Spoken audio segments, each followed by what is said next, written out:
best 14-inch CRT. I have acquired mostly all of the variants, and I think I have a good idea as to what makes a good CRT.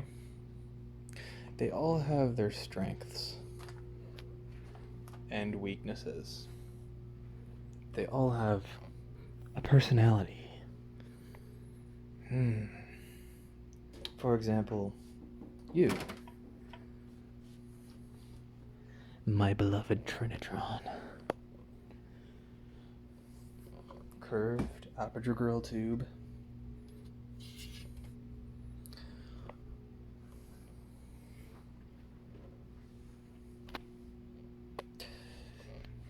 It's really compact.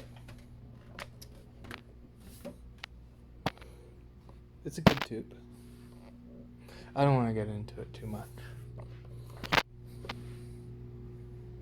because there's this one.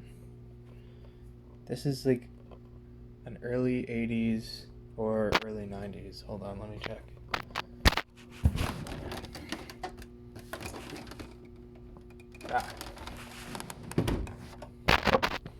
Yes, early 90s Panasonic.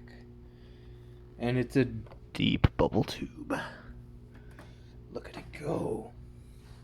Look how deep it is. Look at that bubble. Okay, sorry. But I like this one. It has a lot of strength as well. Its only weakness, actually, is being radio frequency input only. So that just leaves us with this one that's sitting below.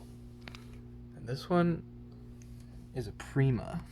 It's an early 2000s curved bubble tube. It has component inputs and a slightly higher line count, but it's kind of soulless. The geometry, that's its weakness. I don't like the geometry on this one as much as I do on this one. Okay, also the look on this one, but no, the geometry. And this one does something to the colors. It has like some old color space.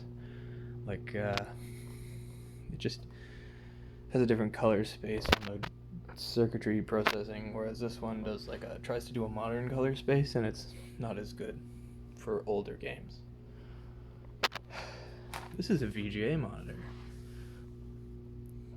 Not as intense of a bubble, but it's a 14-inch VGA monitor, and it's about as sharp as you would like. I mean, I wouldn't go any higher than 800 by 600 on this thing, or 1024 by 768 resolution. And the problem with these is that you can't really adjust the colors on them. Even this thing from the 90s can adjust colors, but this one here, it's got like this horrible red shift to it, so everything looks kind of reddish, and it's really ugly, but it's sharper than anything else here, so I don't know. If you want to run like RetroArch with a scanline filter on it, my scanline filter anyways, it'll basically be sharper than anything else here, but the colors will be worse.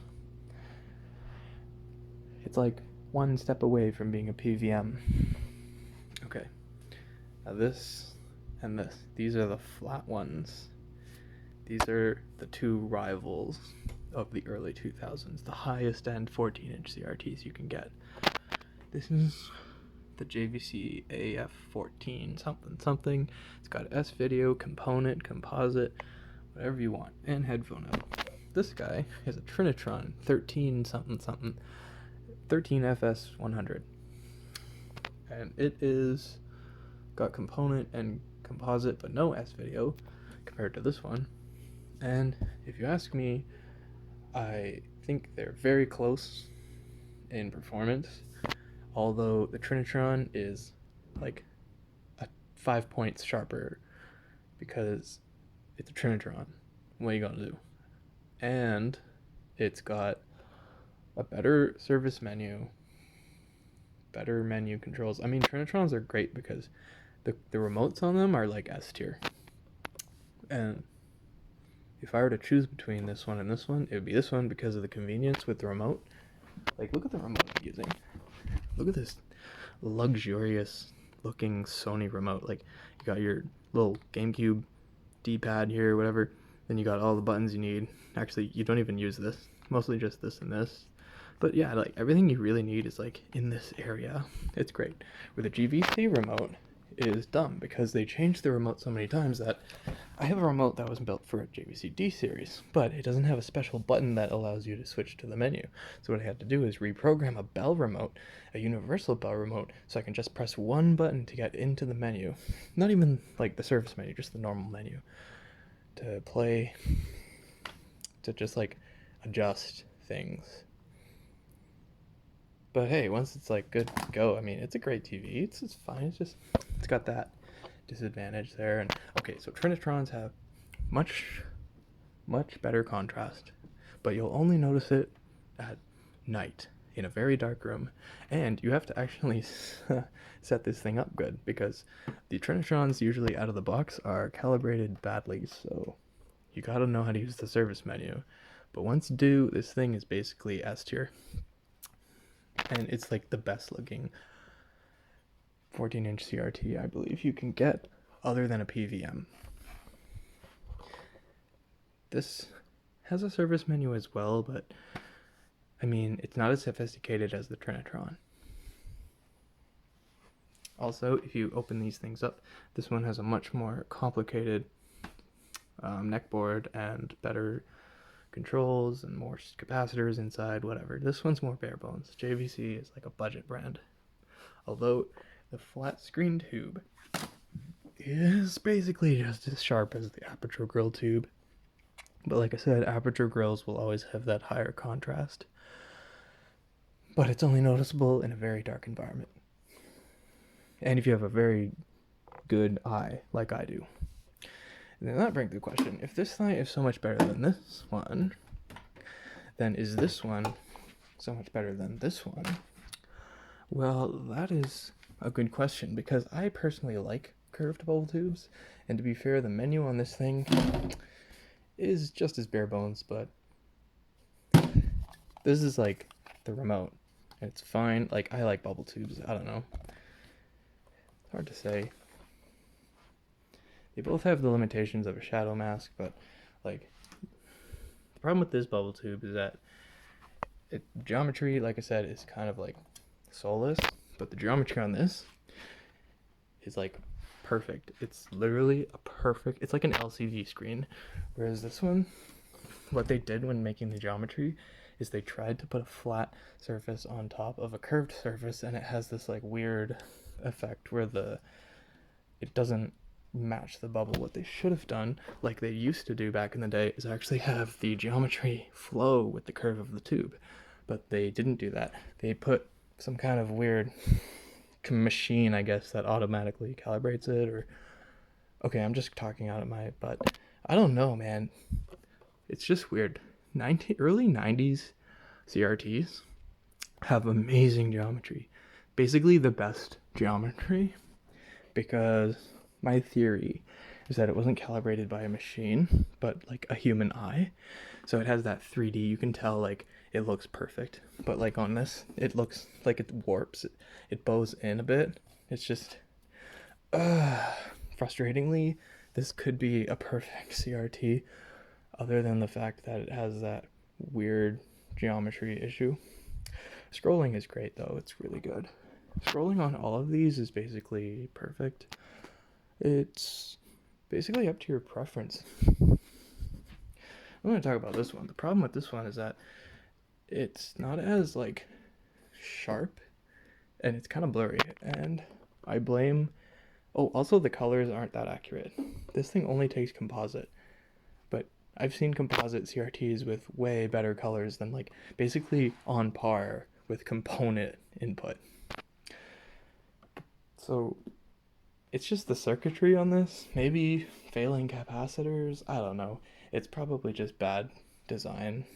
But the colors aren't that good, and it's not that sharp. If you actually look and compare it to this one, this old 90s thing is sharper than a Trinitron. It's so weird. Like, I wasn't expecting that. But that's how it happened. See, like, each of these CRTs has quirks and strengths and weaknesses, and that's why I don't know which one to get rid of, I mean, they're small, and it's kind of like, at this point, gotta catch them all. So, I don't know. Anyways, this is just, I guess, part of the video. I'll probably turn them on and show you guys more and do like scanline close-ups of each of them, because these are basically all the archetypes. Curved Trinitron, flat aperture grill. No, my bad. Curved Trinitron, flat in-var shadow mask, flat aperture grill, curved in-var shadow mask, but 2000s, curved in-var shadow mask, but early 90s. I mean, I don't know. If you go any earlier than the 80s, then it's probably kind of, I feel like CRTs peaked in the 90s, the early 90s. If you go any earlier than that, there's not really much worth going after. All you get is like more primitive line counts and just like worse everything. The good thing about the early 90s is that they kind of had the best of both worlds, where they actually got really good quality tubes, but also they had that good old like early 80s build quality or whatever. Makes really good tube. Like, it's just, man, there's more to a TV than just like sharpness. It's kind of like, how does it make you feel? That's a PC monitor. What archetype is this? Shadow mask PC monitor. The only other option would be a flat shadow mask PC monitor, or flat or curved Trinitrons, but those are extremely rare at that size, 14 inches. But that'll be a topic for another video. So I don't even know why this thing is here. Like, oh, by the way, yeah, this is around the same size. It's slightly larger. It's a flat aperture grill. So that's another archetype. Do I have curved aperture grill? Yeah, I do. Do I have flat shadow mask? Yes, I do. It's not in this room. I think I moved it. Oh, no, it's over here. It's this guy. Flat shadow mask. I basically have all the archetypes of every CRT. I know so much about CRTs. It's actually ridiculous. Like, I love CRTs. I fucking love CRTs, man. Like, oh, what is that? Oh,